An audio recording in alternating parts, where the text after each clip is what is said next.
Waycross presents an election forum for the 1st Congressional District. There are 4 candidates running for one open seat. The candidates are, in alphabetical order, Steve Chabot, Kevin David Kahn, Kiumars Kiani, Kate Schroder.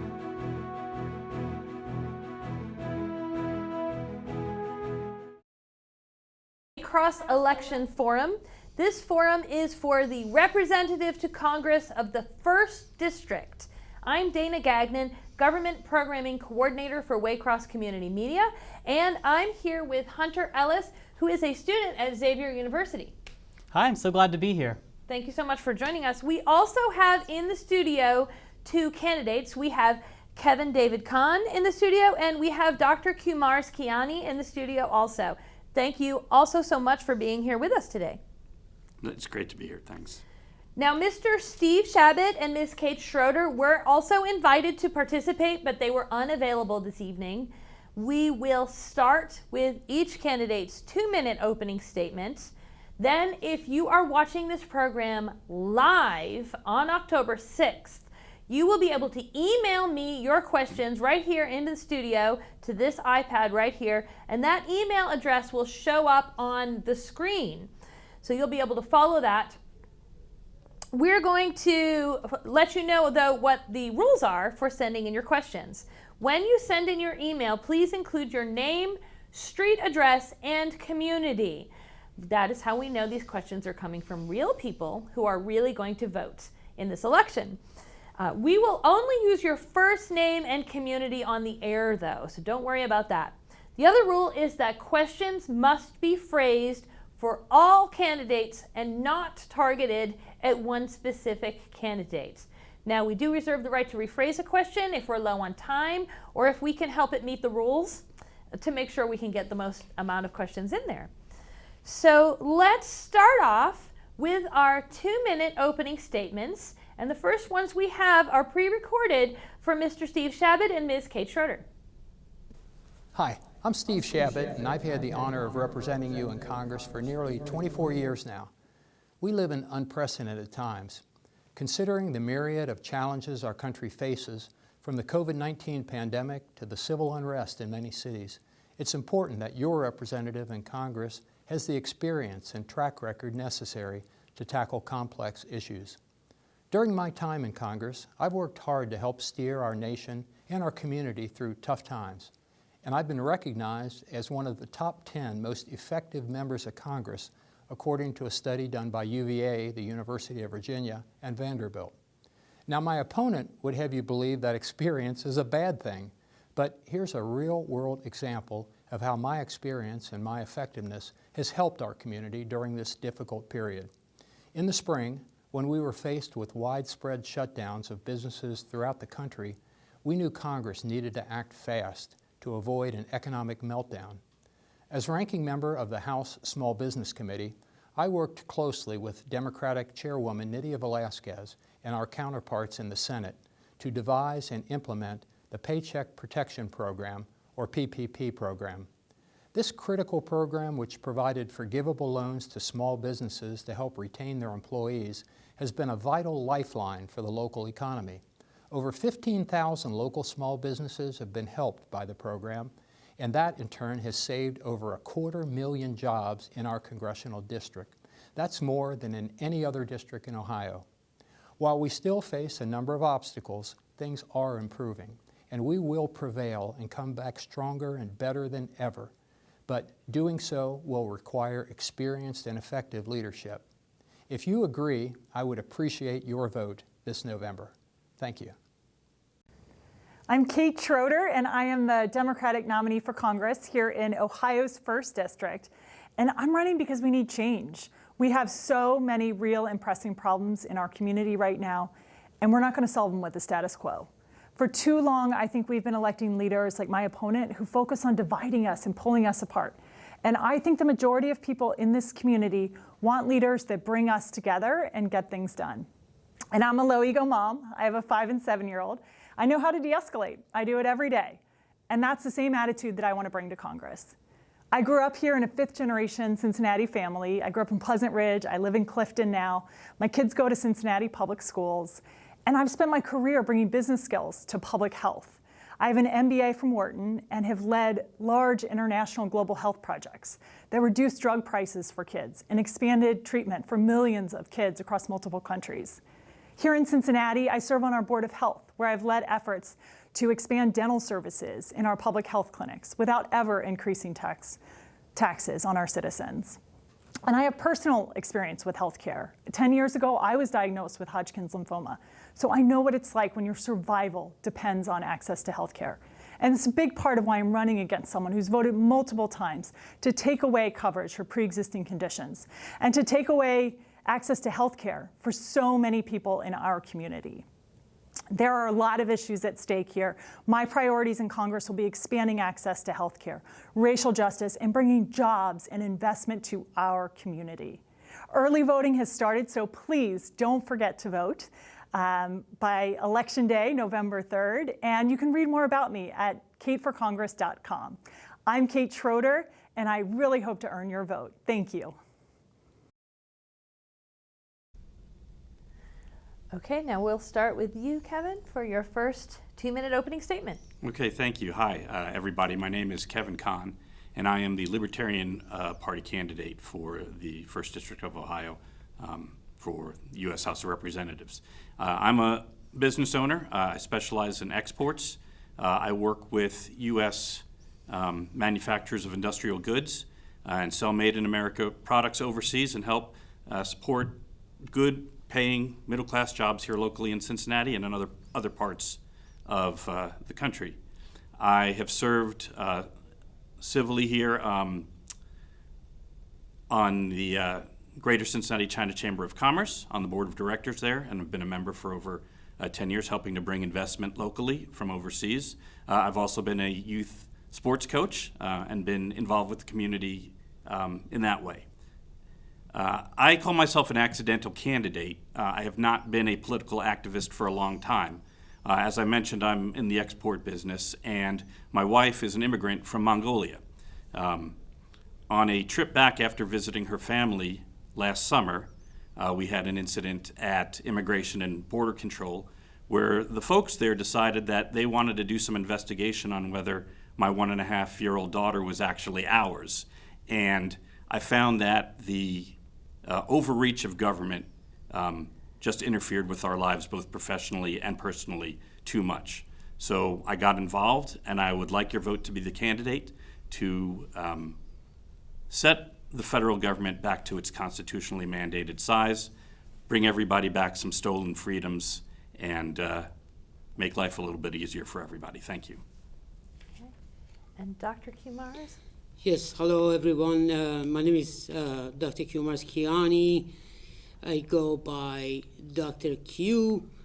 For short, I am running for Congress in District 1 of Ohio. Let me give you a little bit about myself. I've been always on the side of the right side of the history. When I was in Iran, I fought for freedom and liberty and justice for all. When I came to the United States, it was through the humanitarian programs, and I was given the opportunity to live here and to restore myself and to get well because I was assassinated because of my activities. However, I realized that some interest groups wanted to actually use me because I was an immigrant, I was a refugee. So I decided to find out a little bit more about what was going on, and I realized that the immigration programs in this country were designed to basically dilute the political progress in this country and tilt the table towards some interest groups. And I became very interested in constitutional laws, and I ran in 2016. This is the second time that I'm running. So I would appreciate it if you choose me over the other candidates. electdrq.org is my website. Thank you both. We're going to move on to our first question at this time. Just a reminder, you have 2 minutes to answer this first question. So I want to know what's unique about your skills and experience that you'll bring as the representative to Congress for the 1st District of Ohio. We're going to start this time. Dr. Kiani, go ahead. Yes. Okay, the reason is that I've been the other side of the table. I've been outside of United States. I grew up outside of United States. I know what people think about United States, and I do understand the laws of United States both. So if somebody wants to use me for certain agenda that have been using these other candidates, they cannot do that with me because I know what exactly they're doing in this country. So I've been not only a manager in health, mental health for individuals with mental health problems. So I know about the Bill of Rights of patients. That was very important to us in that industry, and I want to talk about it a little bit during my campaign, that they're basically encouraging your rights. So number one. Number two, I've been a CFO of a veteran-owned company, so I know about finances. Thank you. Now moving on, Mr. Kahn, your turn. Thank you. As I mentioned in my opening statement, I'm an entrepreneur and a business owner, currently a business owner, and I've been in the business world for 25 years as manager and executive and now owner. I have skills as far as dealing with people. I know what it takes to manage an organization. We've heard accusations from the two candidates who were unavailable as far as their financial skills or lack of financial skills. And I think that the country is having a problem right now, as just yesterday, I think we crossed $27 trillion in federal debt. And it's an unsustainable model that we're following with continued deficit spending. So I think that one of the differences that I would have compared to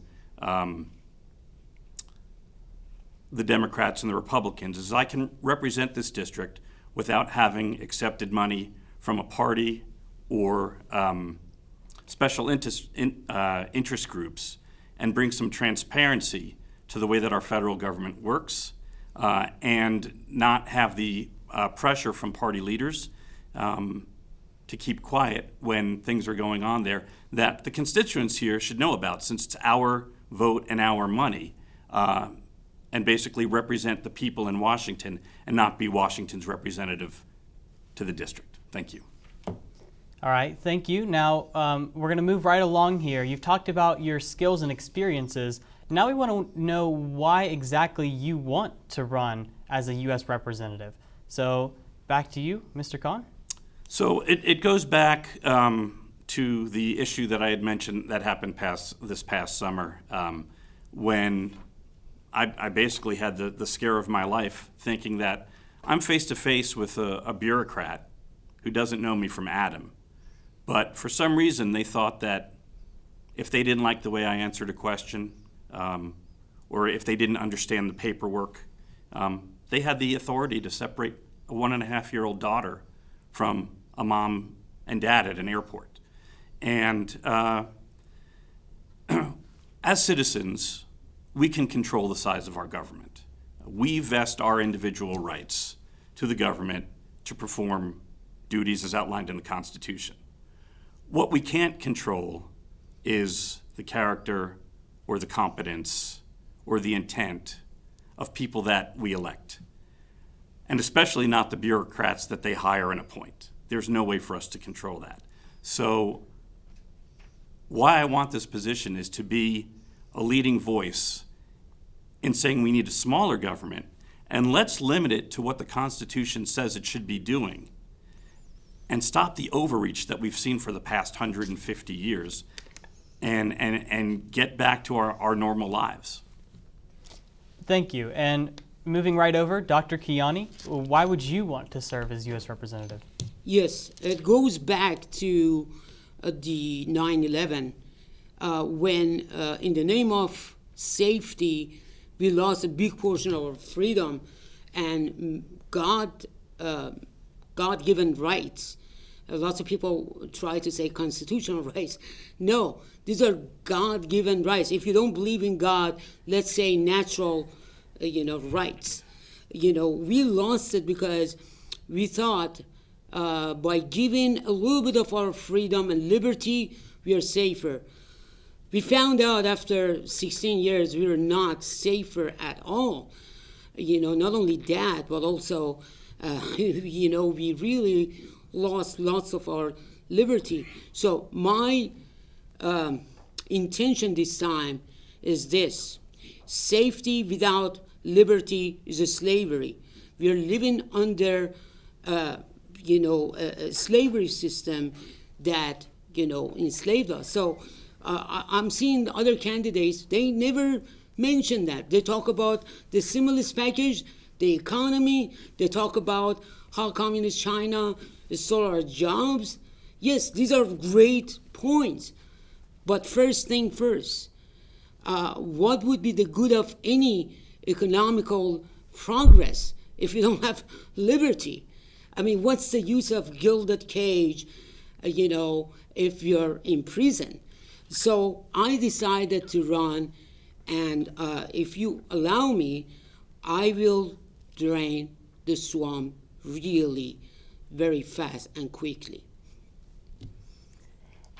And we are actually moving really quickly through our time. So I'm just going to take 1 second to say, if you're watching this program live on October 6th, you can email me your question right here to this iPad in the studio, and I will ask the candidates your question. But in the meantime, I'm going to ask you some of our own. I would like you to talk about the role that the federal government has had in this pandemic.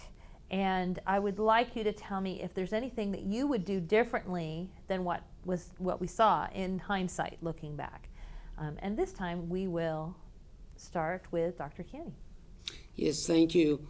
Well, it's very clear. Like I said, the government is not here to tell us how to live, how to pray, how to do things, personally. They can enforce some of the regulations and policies, over their own employees. But I guess there is a misunderstanding. The government doesn't have power, because lots of people talk about the separation of power, but let me explain something about separation of power. Power has been delegated to the government.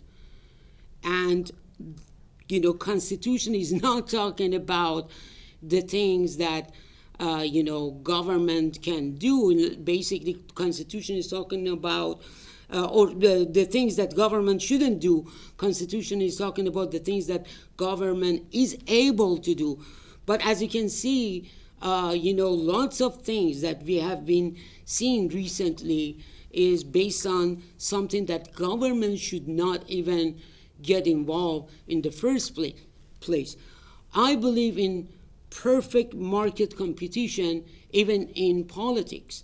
Let people decide, what is correct and what is not. Let people decide how to live their, lives. So I guess the federal government, by interfering with the daily lives, not only the pandemic, but also, like I said, the so-called security of this nation, they damage, they created lots of damage in this nation. Excellent. And now, Okay. same question for you. I agree with Dr. Q. I think the federal government response to the pandemic has been terrible from the start, and even today they're still not figuring out what they need to do. At the start, we knew that there was something going on, and our federal government stopped our hospitals from conducting tests. We had our first identified COVID case the same exact day as South Korea. We are averaging, I think, almost 500 deaths per million in this country. And South Korea and other countries, Japan, Taiwan, are at 5 or 6. It's a factor of 100. And they didn't shut down their economy. They knew how to manage a system to keep people safe. As a result of the failure, we then went into the CARE Stimulus Act, which was passed almost unanimously by the Democrats. One Republican, Thomas Massey in Kentucky, voted no, and the one Libertarian in Congress, Justin Amash, also voted no. And what did they do? They took $6,000 from every single one of us, man, woman, child. Some of us, they gave back $1,200, some $500, some none. And then they spent it not in an emergency manner. Just today I read that United Airlines received $5 billion from our money, was able to keep that money. It's not a loan, it's been forgiven, because they kept employees in their jobs until October 1. October 1, 32,000 people were let go. That $5 billion was forgiven, and guess what? They are one of the sponsors of the presidential debates. That's the type of corruption we have with the Republicans and Democrats in the federal system right now. Thank you. Okay, thank you very much. We are getting so close to the end of this, and we have an email. I think this was actually in our list, but let's make sure we get to it. We have Caitlin from over the Rhine sent in a question that wants to know, what is your stance on universal health care? Now, I am going to, this is a tough question for 1 minute, but since we're so close to the end, I'm going to have to give you 1 minute for this. But if you can, I'm going to start with you, Mr. Kahn, and we'll start there. Sure. So by universal health care, I define that as everybody has access to a health care plan. I absolutely agree with that. I think that the government has its programs. It's got Medicare, it's got a VA system, and I think that they should be able to expand that voluntarily to anybody that wants to join. At the same time, I think that we have to unleash the market forces to the private health companies, hospitals, insurance companies, and let them come to their full potential. And I think as you compare and contrast, and as that market competition goes on, you will see that you'll get better results from the private healthcare system, and people can migrate from Medicare to private system or stay there, and if it doesn't, then they can go the other way. Thank you. Okay, same question for you. Yes, I have a great example of universal health care. When I came to this country, I didn't have any income. I was paralyzed head to toe. I couldn't even speak. But what took care of me was basically the Medicaid system. And I totally believe that the system that we had was great, that the insurance that we had was great. The only problem that we have is the price of the medicine. There is not enough competition, and there is monopoly in our pharmaceuticals.